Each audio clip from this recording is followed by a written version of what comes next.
Punjabi radio USA ਪੇਸ਼ ਕਰਦਾ ਹੈ ਅੱਜ ਦਾ ਦਿਨ ਸਿੱਖ ਇਤਿਹਾਸ ਵਿੱਚ।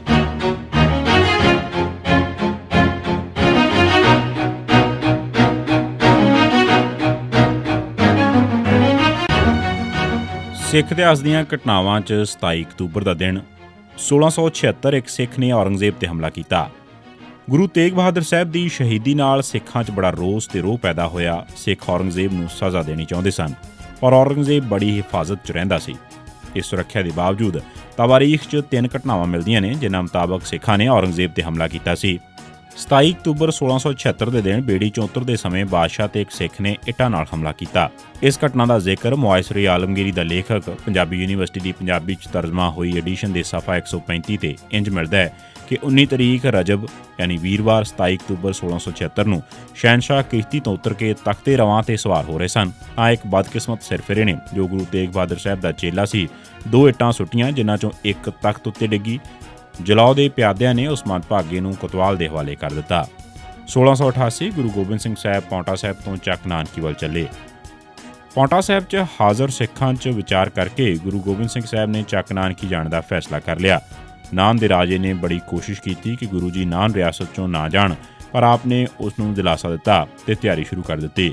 ਆਪ 27 ਅਕਤੂਬਰ 1668 ਦੇ ਦਿਨ ਪੌਂਟਾ ਸਾਹਿਬ ਤੋਂ ਚੱਲੇ ਤੇ ਕਪਾਲ ਮੋਚਨ, ਲਾੜਪੁਰ, ਟੋਕਾ, ਦਾਬਰਾ, ਰਾਣੀ ਦਾ ਰਾਏਪੁਰ, ਢਕੌਲੀ, ਨਾਢਾ, ਮਨੀ ਮਾਜਰਾ, ਕੋਟਲਾ, ਨਿਹੰਗ, ਘਨੌਲਾ, ਬੁੰਗਾ, ਅਟਾਰੀ, ਕੀਰਤਪੁਰ ਹੁੰਦੇ ਹੋਏ ਨਵੰਬਰ ਦੇ ਅੱਧ 'ਚ ਚੱਕ ਨਾਨਕੀ, ਜਿਸ ਨੂੰ ਕਿ ਹੁਣ ਅਨੰਦਪੁਰ ਸਾਹਿਬ ਦੇ ਨਾਂ ਨਾਲ ਜਾਣਿਆ ਜਾਂਦਾ ਹੈ, ਪਹੁੰਚ ਗਏ। 1761 ਸਰਬੱਤ ਖਾਲਸਾ ਵੱਲੋਂ ਹਰਭਗਤ ਨਿਰੰਜਣੀਏ ਨੂੰ ਸੋਧਣ ਤੇ ਲਾਹੌਰ ਉੱਤੇ ਹਮਲੇ ਦਾ ਮਤਾ। ਲਾਹੌਰ ਸ਼ਹਿਰ ਪਿਛਲੇ 7 ਸਾਲਾਂ ਤੋਂ ਵਿਦੇਸ਼ੀ ਧਾੜਵੀਆਂ ਦੇ ਕਬਜ਼ੇ ਸੀ। ਕਦੇ ਇਸ ਉੱਤੇ ਗੌਰੀ ਕਾਬਜ਼ ਰਹੇ, ਕਦੇ ਗੁਲਾਮ, ਕਦੇ ਖਲਜੀ, ਕਦੇ ਤੁਗਲਕ, ਕਦੇ ਲੋਧੀ, ਕਦੇ ਮੁਗਲ ਤੇ ਕਦੇ ਅਫਗਾਨ। ਇਸ ਨੂੰ ਸਤੰਬਰ 1761 'ਚ ਪਹਿਲੀ ਵਾਰੀ ਸਿੱਖਾਂ ਨੇ ਆਜ਼ਾਦ ਕਰਵਾਇਆ ਸੀ। ਲਾਹੌਰ ਉੱਤੇ ਸਿੱਖਾਂ ਦੇ ਕਬਜ਼ੇ ਮਗਰੋਂ ਜੱਸਾ ਸਿੰਘ ਨੇ ਜਲੰਧਰ ਦੁਆਬ 'ਚੋਂ ਅਫਗਾਨ ਫੌਜਦਾਰਾਂ ਸਦਾਤ ਖਾਨ ਤੇ ਸਦੀਕ ਬੇਗ ਨੂੰ ਵੀ ਭਜਾ ਦਿੱਤਾ। ਮਿਸਕੀਨ ਦੇ ਕਹਿਣ ਮੁਤਾਬਕ ਸਿੱਖਾਂ ਨੇ ਉਹਨਾਂ ਨੂੰ ਇੰਜ ਕੱਢ ਕੇ ਸੁੱਟ ਦਿੱਤਾ ਸੀ ਜਿਵੇਂ ਦੁੱਧ 'ਚੋਂ ਮੱਖੀ ਕੱਢ ਕੇ ਸੁੱਟੀ ਜਾਂਦੀ ਹੈ। ਕਾਂਗੜੇ ਦੇ ਹਿੰਦੂ ਰਾਜਾ ਘੁਮੰਡ ਚੰਦ ਕਟੋਚ ਨੇ ਇਹਨਾਂ ਦਿਨਾਂ 'ਚ 4000 ਸਿਪਾਹੀਆਂ ਦੀ ਨਵੀਂ ਭਰਤੀ ਕੀਤੀ ਹੋਈ ਸੀ, ਜਿਸ 'ਚ ਰੋਹੀਲੀਏ, ਅਫਗਾਨ ਤੇ ਰਾਜਪੂਤ ਸ਼ਾਮਲ ਸਨ ਤੇ ਉਹ ਇਹਨਾਂ ਨੂੰ 20 ਰੁਪਏ ਘੋੜਸਵਾਰ ਤੇ 5 ਰੁਪਏ ਪੈਦਲ ਸਿਪਾਹੀ ਤਨਖਾਹ ਦਿੰਦਾ ਸੀ। ਪਰ ਘੁਮੰਡ ਚੰਦ ਦਾ ਜਲੰਧਰ ਦੁਆਬ 'ਚ ਅਫਗਾਨਾਂ ਦੀ ਹਾਰ ਵੇਖ ਕੇ ਡਰਦਾ ਮਾਰਾ ਬਿਨਾਂ ਲੜਿਓਂ ਚੁੱਪਚਾਪ ਪਹਾੜਾਂ ਨੂੰ ਭੱਜ ਗਿਆ। ਹੁਣ ਮਾਝੇ ਤੇ ਦੁਆਬੇ ਦਾ ਬਹੁਤਾ ਹਿੱਸਾ ਸਿੱਖਾਂ ਦੀ ਕਮਾਂਡ ਹੇਠ ਸੀ। ਪਟਿਆਲਾ, ਬਰਨਾਲਾ ਵਗੈਰਾ 'ਚ ਪਹਿਲਾਂ ਹੀ ਆਲਾ ਸਿੰਘ ਖਾਨਦਾਨ ਦੀ ਹਕੂਮਤ ਕਾਇਮ ਹੋ ਚੁੱਕੀ ਸੀ। ਇਨ੍ਹਾਂ ਹਾਲਾਤਾਂ 'ਚ 27 ਅਕਤੂਬਰ 1761 ਦੇ ਦਿਨ ਸਰਬੱਤ ਖਾਲਸਾ ਦਾ ਇੱਕ ਇਕੱਠ ਅਕਾਲ ਤਖ਼ਤ ਸਾਹਿਬ ਤੇ ਹੋਇਆ। ਇਸ ਇਕੱਠ 'ਚ ਗੁਰਮਤਾ ਕੀਤਾ ਗਿਆ ਕਿ ਜੰਡਿਆਲੇ ਦੇ ਹੰਦਾਲੀਏ ਅਕਾਲਦਾਸ ਹਰਭਗਤ ਨਿਰੰਜਣੀਏ, ਜੋ ਮੁਗਲਾਂ ਤੇ ਅਫਗਾਨਾਂ ਦਾ ਸਭ ਤੋਂ ਵੱਡਾ ਏਜੰਟ ਸੀ, ਕਸੂਰ ਦੇ ਖੇਸ਼ਗੀ ਤੇ ਮਲੇਰਕੋਟਲੀਆ, ਦੋਵੇਂ ਸਿੱਖ ਦੁਸ਼ਮਣ ਪਠਾਨ ਰਿਆਸਤਾਂ, ਸਰਹਿੰਦ ਦੇ ਜੈਨ ਖਾਨ, ਅਹਿਮਦ ਸ਼ਾਹ ਦੇ ਸੂਬੇਦਾਰ ਤੇ ਹੋਰ ਸਿੱਖ ਦੁਸ਼ਮਣਾਂ ਨੂੰ ਸੋਧਿਆ ਜਾਵੇ। 1969 ਜਥੇਦਾਰ ਦਰਸ਼ਨ ਸਿੰਘ ਫੇਰੂਮਾਨ ਸ਼ਹੀਦ ਹੋ ਗਏ।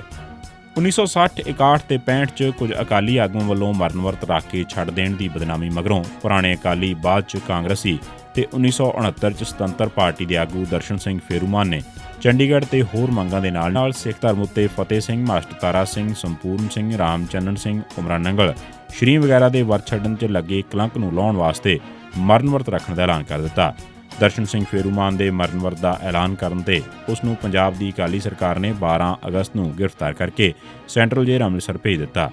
ਦਰਸ਼ਨ ਸਿੰਘ ਫੇਰੂਮਾਨ ਨੇ ਐਲਾਨ ਮੁਤਾਬਕ 15 ਅਗਸਤ 1969 ਨੂੰ ਜੇਲ੍ਹ 'ਚ ਹੀ ਆਪਣਾ ਮਰਨ ਵਰਤ ਸ਼ੁਰੂ ਕਰ ਦਿੱਤਾ। 25 ਸਤੰਬਰ 1969 ਨੂੰ ਜਦੋਂ ਫੇਰੂਮਾਨ ਦਾ ਮਰਨ ਵਰਤ 42ਵੇਂ ਦਿਨ 'ਚ ਦਾਖਲ ਹੋ ਚੁੱਕਾ ਸੀ ਤਾਂ ਗੁਰਨਾਮ ਸਿੰਘ ਦੀ ਪ੍ਰਧਾਨਗੀ ਹੇਠ ਸਰਵ ਪਾਰਟੀ ਕਾਨਫਰੰਸ ਚੰਡੀਗੜ੍ਹ 'ਚ ਹੋਈ, ਜਿਸ ਨੇ ਕੇਂਦਰ ਤੋਂ ਚੰਡੀਗੜ੍ਹ ਨੂੰ ਪੰਜਾਬ 'ਚ ਸ਼ਾਮਲ ਕਰਨ ਦੀ ਮੰਗ ਕੀਤੀ। 28 ਸਤੰਬਰ ਨੂੰ 7 ਪਾਰਟੀਆਂ ਦੇ 60 MLAs ਨੇ ਪਾਰਲੀਮੈਂਟ ਦੇ ਬਾਹਰ ਚੰਡੀਗੜ੍ਹ ਵਾਸਤੇ ਧਰਨਾ ਮਾਰਿਆ।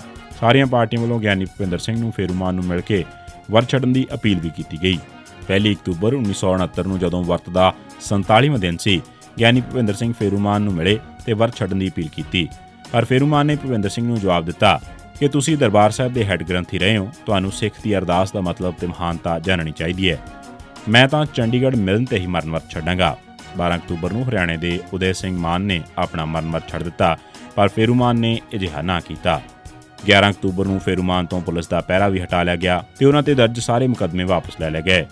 ਮਰਨ ਵਰਤ ਦੇ 74ਵੇਂ ਦਿਨ 27 ਅਕਤੂਬਰ 1969 ਦੇ ਦਿਨ ਜਥੇਦਾਰ ਦਰਸ਼ਨ ਸਿੰਘ ਫੇਰੂਮਾਨ ਚੜ੍ਹਾਈ ਕਰ ਗਏ ਤੇ ਅਕਾਲੀ ਆਗੂਆਂ ਦੀ ਮਰਨ ਵਰਤ ਤੋਂ ਭੱਜਣ ਦੀ ਬੁਜ਼ਦਿਲੀ ਦਾ ਦਾਗ ਮਿਟਾ ਦਿੱਤਾ। 1987 ਸਿੱਖ ਨਕਲੀ ਮੁਕਾਬਲੇ ਸ਼ਹੀਦ। ਪੰਜਾਬ ਪੁਲਿਸ ਨੇ 27 ਅਕਤੂਬਰ 1987 ਦੇ ਦਿਨ ਅਮਰੀਕ ਸਿੰਘ ਪੁੱਤਰ ਦਲੀਪ ਸਿੰਘ ਕੋਟ ਸੰਤੋਖ ਰਾਏ ਗੁਰਦਾ ਨਕਲੀ ਮੁਕਾਬਲੇ ਸ਼ਹੀਦ ਕੀਤਾ। ਇਸ ਤੋਂ ਇਲਾਵਾ 27 ਅਕਤੂਬਰ 1991 ਦੇ ਦਿਨ ਅਮਰ ਸਿੰਘ ਪੁੱਤਰ ਹਰਚੰਦ ਸਿੰਘ ਵਾਸੀ ਆਲੋ ਹਰਕ ਸੰਗਰੂਰ, ਨਰਿੰਦਰ ਸਿੰਘ ਉਰਫ ਬਾਊ ਪੁੱਤਰ ਹੰਸਾ ਸਿੰਘ ਵਾਸੀ ਦਬੁਰਜੀ ਦੀਨਾਨਗਰ ਗੁਰਦਾਸਪੁਰ ਨੂੰ ਨਕਲੀ ਮੁਕਾਬਲਿਆਂ ਸ਼ਹੀਦ ਕੀਤਾ ਗਿਆ। ਇਹ ਸੀ ਸਿੱਖ ਇਤਿਹਾਸ ਦੀਆਂ ਘਟਨਾਵਾਂ 'ਚ 27 ਅਕਤੂਬਰ ਦਾ ਦਿਨ। ਸੁਣਦੇ ਰਹੋ ਪੰਜਾਬੀ ਰੇਡੀਓ USA।